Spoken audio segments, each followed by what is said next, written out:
The 30th annual Alaska Native Art Auction, celebrating Indigenous artists and voices, takes place Saturday, March 21st at the Hotel Captain Cook in Anchorage. Information available at knba.org. This is National Native News. I'm Antonia Gonzalez. The New Mexico Office of Broadband Access and Expansion has announced more than $900 million in investments towards broadband infrastructure with the help of both federal and state support. Some of the funds will go to the Navajo Nation. KUNM's Jeanette Didios has more. Among the 17 projects announced, the Navajo Nation was awarded $111 million. That's the largest single supported project from the Broadband Equity, Access, and Deployment Program, also known as BEAD.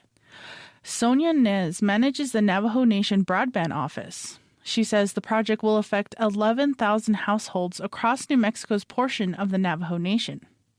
She also says an effort to bring broadband to the community like this has never been done before. Telehealth, education, across the whole spectrum, lifts the people up to a new level where there was no connectivity before, but now they will have connectivity at the home.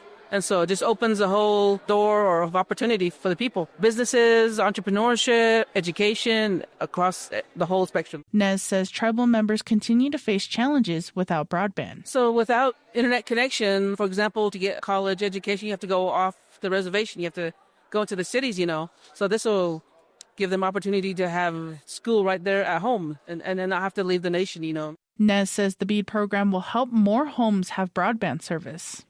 She also says the Navajo Nation is working to establish broadband in all chapter houses and install 5G towers for mobile internet.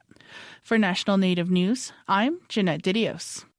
Kipnuk was one of the western Alaska villages hit hardest by the remnants of a typhoon in October. Residents are voting on whether they want to rebuild their community or relocate to higher ground. The Alaska Desk's Ayolna Naiden reports. Raina Paul sits in an Anchorage office, scrolling through a spreadsheet filled with hundreds of names of Kipnuk tribal members. We're just like on A's. Paul is in charge of the village's voting process. Over the next several days, she and her team will call every single adult tribal member, that's about 900 people, and ask them, do they want to rebuild the village in its current location or move to higher ground? It's very important for us to find out what the tribal members from Kipnuk want. Last fall's disastrous winds and flooding destroyed homes and infrastructure and contaminated land and water. Most of Kipnuk's residents remain evacuated, including Paul. She says she wants the future Kipnuk to be safe. We love our community. We miss our community. We're doing it for our future generations to come, because they might not know what to do when this happens again. I think we're just going to be hit with many, many storm events. The first community meeting about whether to relocate happened about a week ago. The decision to start voting followed swiftly. Cheryl Musgrove directs the Climate Justice Program under the Alaska Institute for Justice. She says the village needs to act fast to make the most of both the short construction season and the available funding for disaster recovery. They don't have decades.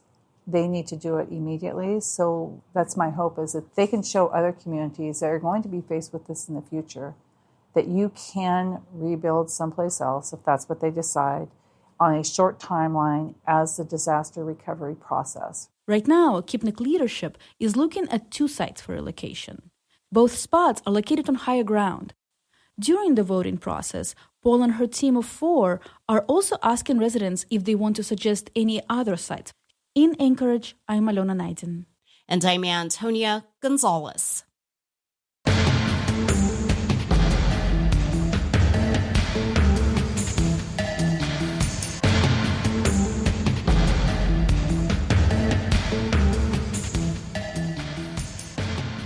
National Native News is produced by Kawanak Broadcast Corporation with funding by the Corporation for Public Broadcasting.